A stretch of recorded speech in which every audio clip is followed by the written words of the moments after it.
الثامنة بتوقيت الجمعية العلمية بصيدلة طنطا، السابعة بتوقيت جرينتش. أهلا بكم. اهلا بكم في اولى نشرات ABSF طنطا الاخباريه، وزي ما قلنا اخبارك شغلتنا. الى عناوين الاخبار.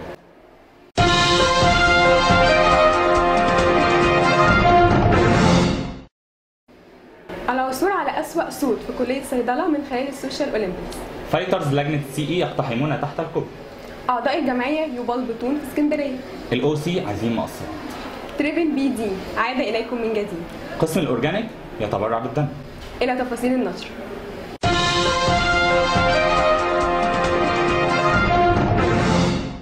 الشيت مقياس ولا مش مقياس؟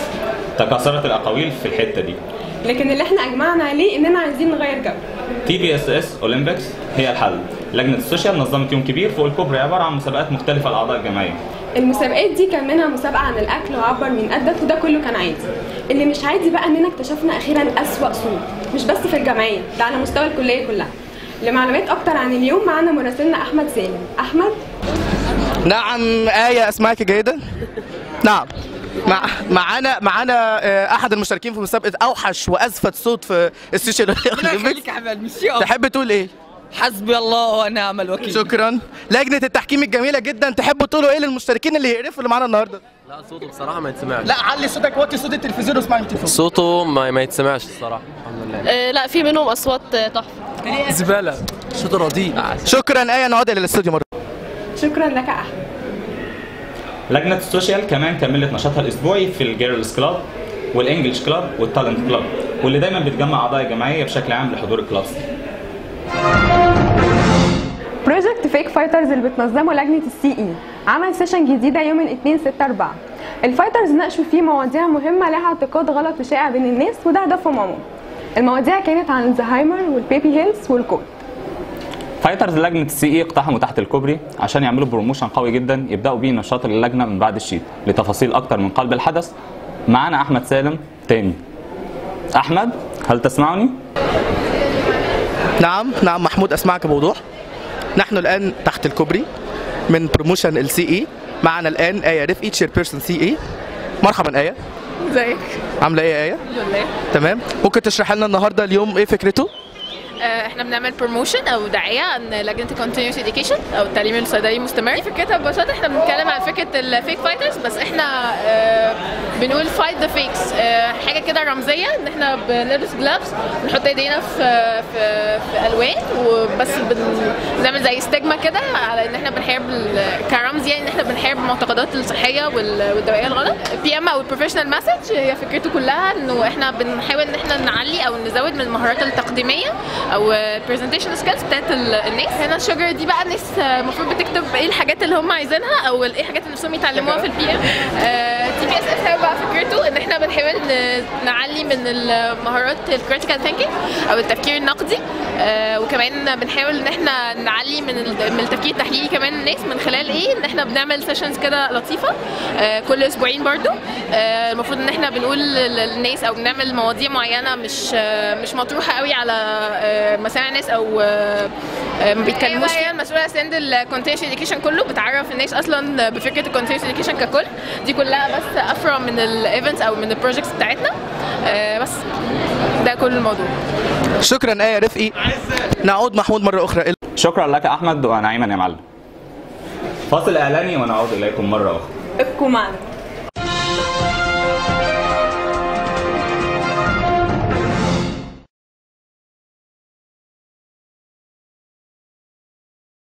هل تشتكي من نسيانك للبلطو بشكل متكرر؟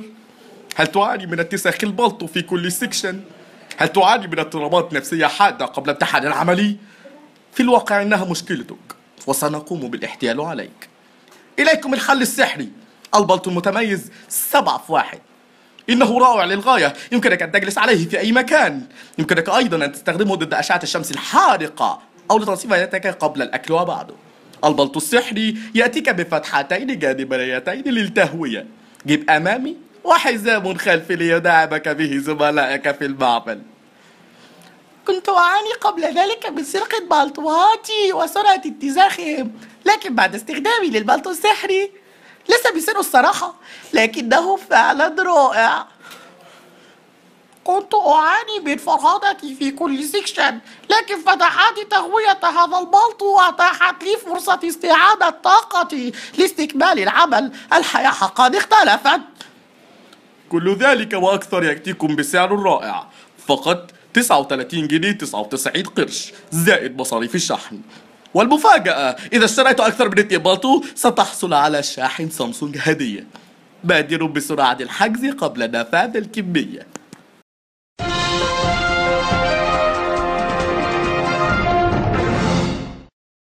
التريبل بي دي عاد إليكم من جديد. تريبل بي دي مشروع عدى عليه مراحل كتير، منها مرحلة البروموشن لمرحلة التريننج وكمان الكامبين. لجنة البي دي بدأت بعد الشيت على طول شغلها من تاني بكامبين يوم الأحد 29/3 في الكلية عن البيشنت كونسل. كمان يوم الأربعاء 1/4 والحد 5/4 كملوا الكامبين، بس المرة دي كانت بره الكلية بالتعاون مع صيدليات في طنطا. يوم الأربعاء 8/4 كان في سيشن في الدور السادس في قاعة السيمينار عن الكود اوف اثكس. كان دكتور إبراهيم الكباش هو المحاضر عن السيشن دي. كان في بعدها كمان سيشن تانية مهمة عن البيشنت كونسل. فاصل أخير ونعود مرة أخرى. اوعوا تقفلوا حاجة، راجعين لكم على طول.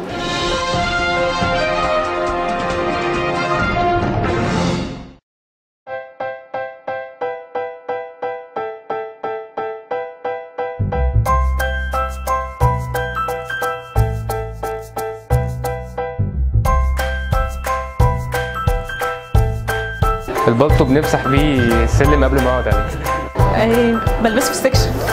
بنضف بيه البنش لما اخلص سكشن. بمسح بيه الكوتشي او الجزمه عادي. بمسح بيه العربيه بقعد عليها وبهش بيه الدبان بس. بفرشه وباكل عليه. بحطها في الحته اللي بره الكليه اللي كلها فيه الحمام دي على الدكه. بضرب بيه صحابي.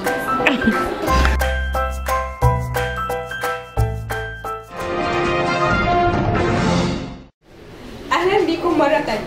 طبعا عشان نفك من بعد الشيت محتاجين معجزه. اسكندريه مثلا، هو ده يا جماعه اللي حصل. اعضاء الجمعيه راحوا يبلطوا شويه في اسكندريه في رحله نظمتها الجمعيه. الجديد بالذكر بقى ان بعد الرحله كله اجمع انه لسه عايز يفك ويغير جو.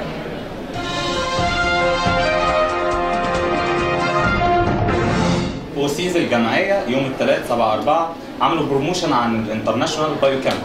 ده كامب على مستوى العالم هيتعمل في اغسطس الجاي في سويسرا لطلاب البكالوريوس والدراسات العليا. كمان يوم الخميس 9/4 والثلاث 14/4 الاو سيز اشتغلوا الهاند ميد للجان البي اتش والسوشيال والبي دي والميديا. كان في حاجه غريبه في الموضوع وهي ان المقصات كانت خلصانه باينه كده. خلونا نتابع اكتر التحضيرات دي من قلب الحدث مع هبه مجدي. هبه؟ نعم يا عم. هبه مين يا عم؟ معك احمد سالم. هبه عندها ظروف صحيه وانا المراسل معاك النهارده. احنا زي ما احنا شايفين شغل هاند ميد او سي. معانا اسلام ممدوح تشير بيرسون او سي معانا هيعرفنا النهارده شغل الهاند ميد عن ايه. اسلام بعد اذنك. ازيك يا سالم؟ اهلا اسلام. ازيك يا تمام. بتعملوا ايه النهارده؟ هو احنا النهارده عندنا ورك شوب هاند ميد، بس عندنا عجز في المقصات. عجز في المقصات؟ اتفضل. للاسف يعني. مع ان قال لهم امبارح على الشات كل واحد يجيب معاه مقص من بيته، بس ما سمعوش الكلام. الاستاذ اليومين دول يعني مش عاجبني. لا اله الا الله. طب ممكن تعرفنا على ارض الواقع الناس شغالين ازاي؟ معتز. عرفنا باسمك؟ معتز. تمام. بتعمل ايه يا معتز؟ انجز بعد اذنك. شغل اوسي. شكرا معتز. معانا هنا كمان شغل معانا. عرفينا بنفسك. اي خطه. طلعتي مره معانا صح؟ شكرا. ايوه يا فندم. شكرا محمود. نعود مره اخرى الى شكرا لك يا احمد. مش عارف افضل اقول لك نعمل لحد امتى.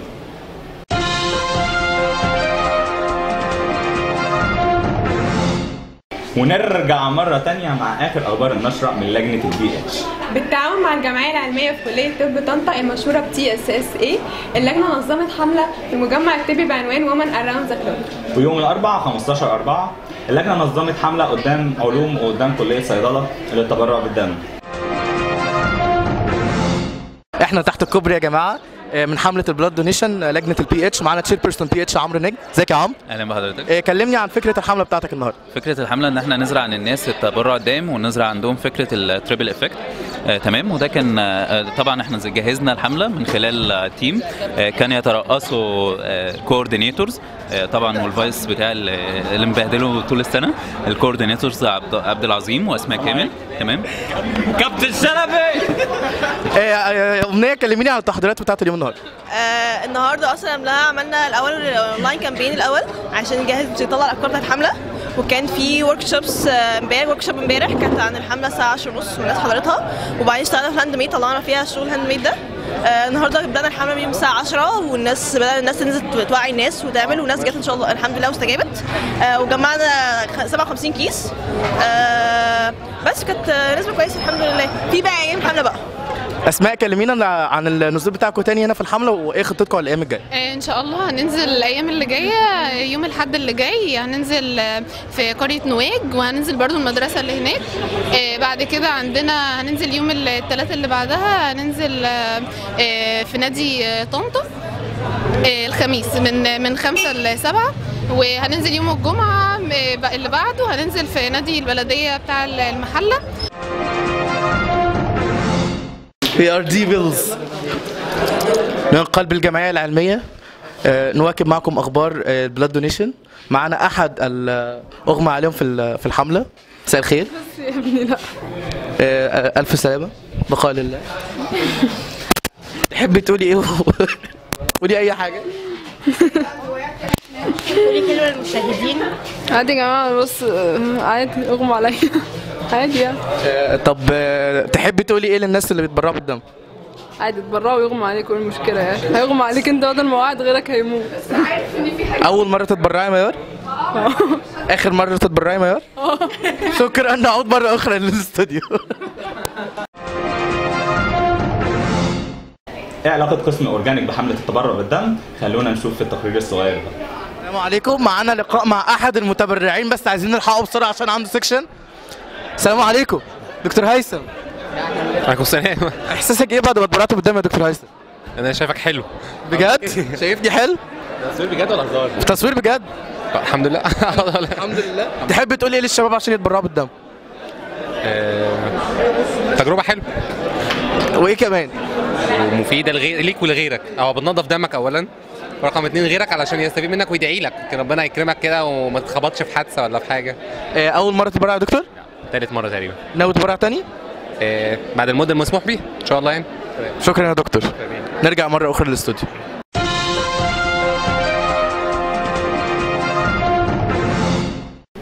كده نشرتنا النهارده خلصت. استنونا الاسبوع الجاي واخبار اكتر في نشره اخبار الجمعيه العلميه. دمتم في رعايه الله.